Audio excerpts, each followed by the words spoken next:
Ya, memasuki 2 minggu kritikal. Hari ini kita sudah mulai memasuki minggu untuk menjelang libur Natal, kemudian minggu depan kita akan berhadapan dengan libur akhir tahun atau yang juga dikaitkan dengan transisi Desember ke Januari. Nah, tapi sebelum itu kita akan tengok dulu apa yang menjadi concern ataupun penggerak market sampai hari Jumat dan juga kemungkinan sampai pekan ini. Ini dia ulasannya. Oke, yang terjadi di akhir pekan kemarin terkait dengan geopolitik lagi-lagi agak sedikit memanas dan itu ditimbulkan dari Amerika yang menyita kapal tanker Venezuela sehingga akhirnya terjadilah gangguan atau dikhawatirkan menjadi gangguan pasokan minyak. Dan itu pula yang terlihat di harga minyak hari ini mengalami kenaikan level $57. Sepertinya ini yang kemarin sempat kita singgung ya, bahwa harga minyak cenderung membingungkan karena di satu sisi dia naik tapi tidak terlalu bombastis, dia turun juga tidak terlalu tajam.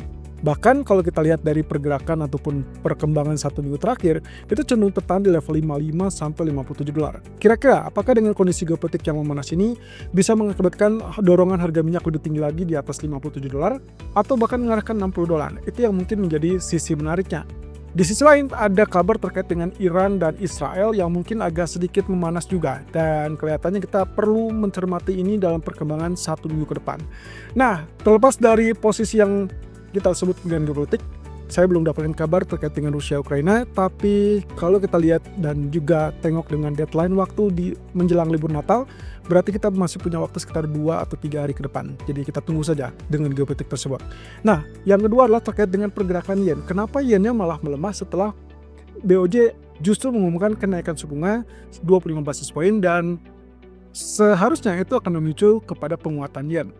Kalau kita telusuri lebih lanjut, ternyata ada posisi di mana kondisi ini disebabkan oleh market antisipasi disebabkan oleh market anticipation atau yang sudah diantisipasi oleh market sehingga akhirnya tidak terjadi kejutan apapun terkait dengan pidato dari Katsueda. Hal itu yang memungkinkan kenapa yen akhirnya melemah bukan kembali menguat. Di sisi lain menimbulkan kekhawatiran dari sisi para pejabat ataupun diplomat mata uang dalam hal ini sehingga akhirnya mereka mengancam akan melakukan tindakan nyata yang mungkin kita kaitkan dengan intervensi. Tapi kapan waktunya kita belum jelas dan tidak akan pernah ada diketahui hari apa. Nah, hanya saja kalau misalnya kita telusuri lebih lanjut, ada mungkin beberapa tanda-tanda yang mungkin bisa kita telusuri ataupun kita cermati untuk kemungkinan intervensi tersebut. Nah, yang terakhir adalah terkait dengan pernyataan dari John Williams. Kalau Anda ingat, 2 minggu sebelum FOMC meeting Desember, Williams sempat memberikan kabar segar ataupun angin segar bagi market. Waktu itu saat mereka agak kebingungan dengan pernyataan Powell dan mulai antisipasi terkait dengan tidak adanya penurunan suku bunga di bulan Desember. Tapi waktu itu Williams muncul dengan pernyataan bahwa masih akan ada terjadi pemangkasan karena mereka melihat ke sisi pasar tenaga kerja. Dan apa yang terjadi? Ternyata kemarin pasca data CPI yang ternyata relatif lebih rendah, justru Williams berbalik. Dia agak meragukan bahwa data tersebut betul-betul resmi dan juga bisa dikategorikan tepat karena kondisinya dikhawatirkan ada distorsi, semacam gangguan ataupun beberapa konsekuensi dari shutdown government beberapa waktu lalu.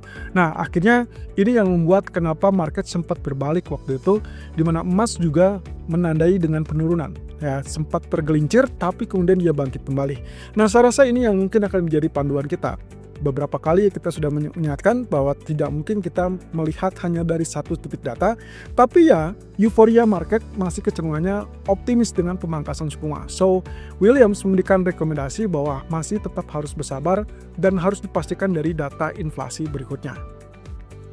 Oke, kita lihat dari sisi harga minyak yang ya ternyata dia sudah sempat mengalami penurunan tapi juga naik tapi tidak terlalu tinggi. Tapi di situ kalau misalkan kita perhatikan harga cenderung tidak banyak berubah dan akhir pekan kemarin akhirnya kita mendapatkan dorongan yang sangat wajar dan itu dari sisi geopolitik dan diawali dengan penyitaan kapal tanker Venezuela oleh Amerika.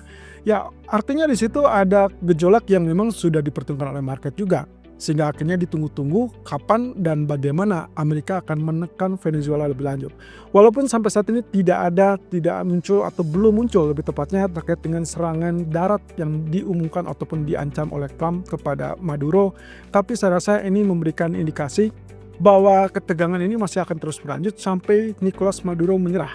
Jadi kalau misalkan minggu ini tidak ada tanda-tanda menyerah, saya rasa yang perlu dikhawatirkan adalah gangguan terhadap gangguan pasokan, dan itu dikarenakan pasokan dari Amerika Latin atau Venezuela lebih tepatnya bisa mengganggu pasokan global. Kalau itu terjadi, harga minyak kemungkinan kita akan lihat dia naik kembali di atas level $58 atau mendekati $60. Ditambah lagi dengan ketegangan terbaru terkait dengan Iran Israel. Nah, ini karena posisinya adalah Israel mencurigai ada latihan rudal yang dilakukan oleh Garda Revolusi Iran sebagai tanda-tanda mereka sedang menyusun serangan. Kita tidak tahu apakah serangan yang dimaksud ini menuju kepada Israel atau menuju Amerika. Yang jelas dari intelijen Amerika mengatakan mereka tidak menemukan bukti bahwa ini akan mengerucut kepada peperangan sehingga mereka tidak memberikan rekomendasi apapun. Tapi yang jelas yang dikhawatirkan adalah kalau salah perhitungan sehingga mereka tidak melihat ini sebagai ancaman nyata. Tapi kita lihat lagi-lagi posisi geopolitik masih tetap tidak pasti atau uncertain dan ini di luar dari apa yang sedang kita tunggu, yaitu terkait dengan Rusia, Ukraina.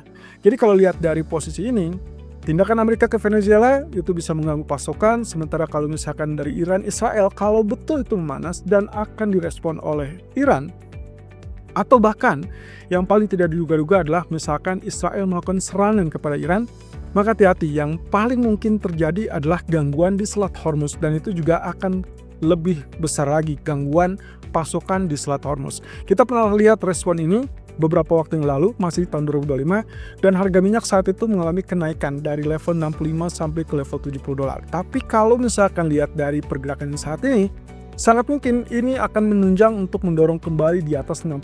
Tapi kira-kira apakah dia akan bertahan lama? Kita belum bisa memastikan, tapi yang jelas perlu diwaspadai ke depan.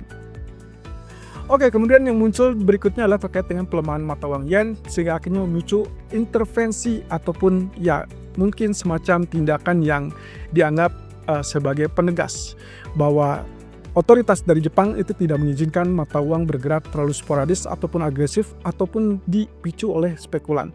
Jadi menurut mereka pergerakan ini tidak menimbulkan ataupun tidak didorong oleh faktor fundamental. Lagi-lagi itu selalu dipertegas setiap mereka melakukan intervensi verbal.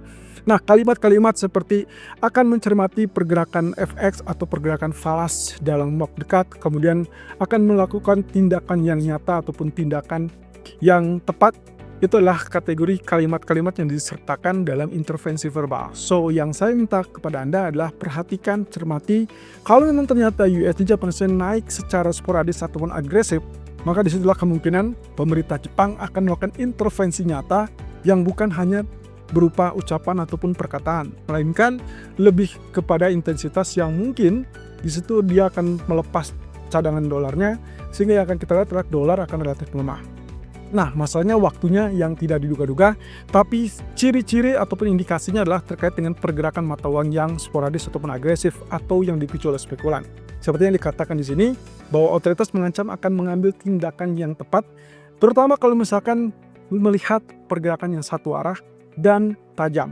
Artinya di sini mempertegas kembali, pergerakan satu arah yang dimaksud adalah kenaikan tanpa ada penurunan, lalu kemudian juga terkait dengan pergerakan yang volumenya cukup besar. Nah, ini yang memungkinkan untuk kita memperhatikan atau mencermati ciri-ciri yang mungkin bisa memicu potensi intervensi nyata dari yen. Oke, berarti kalau begitu, asumsi saya 157 mungkin belum akan ada yang namanya intervensi, tapi 159, 160 sangat mungkin itu akan terjadi intervensi karena beberapa kali setiap dia menjelang naik ke 160 selalu ada gangguan dan yen akhirnya berhasil menguat kembali. Kita akan lihat di situ. Karena posisi dari kebijakan BOJ kemarin, sebetulnya kalau kita perhatikan kalimatnya jelas bahwa BOJ masih tetap akan melakukan kenaikan suku bunga. Hanya saja sayangnya mereka tidak memberikan panduan yang lebih hawkish, sehingga akhirnya dianggap tidak terlalu mengejutkan dan tidak terlalu mengkhawatirkan bagi para spekulan. Nah, akhirnya yang harusnya kita akan lihat di sini adalah Nikkei, indeks Nikkei mengalami kenaikan, dan itu yang sudah kita ingatkan beberapa waktu lalu, bahwa ada sangat kemungkinannya bahwa posisi ini akan menunjang kepada yen yang mungkin melemah kalau memang ternyata market sudah mengantisipasi kenaikan suku bunga, lalu kemudian Nikkei yang tadinya turun atau bergerak turun, lalu kemudian dia berbalik naik. Nah, tapi ke depan apakah ini akan memicu pergerakan yang sama atau justru kita akan melihat dua arah, yaitu di saat Jepang atau Japanese Yen mengalami penguatan, berarti USD Japanese Yen turun, sementara Nikkei tetap mengalami kenaikan karena ada ditunjang oleh stimulus fiskal yang akan dikucurkan oleh pemerintahan Takaichi. Ya, yang cukup menarik di sini adalah terkait dengan Williams yang justru malah meragukan terkait dengan penurunan inflasi. Kata Williams, data tersebut mungkin distorsi alias ada gangguan.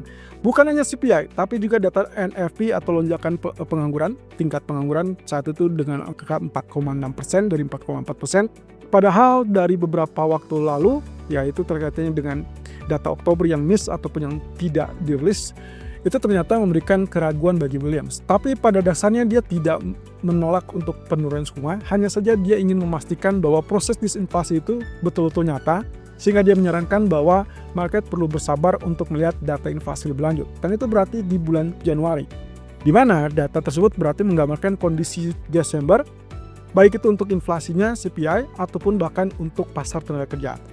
So, saya kembali ingatkan di sini, berarti di minggu kedua, kurang lebih non-farm payroll baru akan dirilis tanggal 9 Desember. Kurang lebih non-farm payroll baru akan dirilis di tanggal 9 Januari. Kemudian di minggu ketiganya baru kita akan dapatkan data CPI dari Amerika. So, dengan demikian, posisi rally emas, rally indeks saham itu kemungkinan akan sangat bergantung dari dua data tersebut di bulan Januari. Nah, itu pula yang mencoba disampaikan oleh Williams kemarin, sehingga kita tidak bisa terlalu bersenang-senang karena data tersebut masih tetap menunjukkan angka yang bisa dikategorikan diragukan. Tapi untuk sementara waktu ini, euforia market saat ini memperkirakan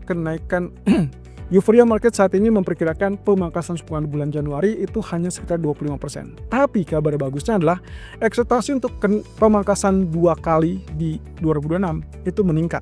Jadi yang sebelumnya mereka ragu karena dot plot hanya menunjukkan 1 kali, sejak data non-farm payroll ataupun tingkat pengangguran bersama data CPI yang mengalami penurunan, itu memberikan indikasi bahwa mereka optimis untuk 2 kali pemangkasan di 2026. So, kita tinggal tunggu apakah Williams memberikan jalan yang benar apa tidak.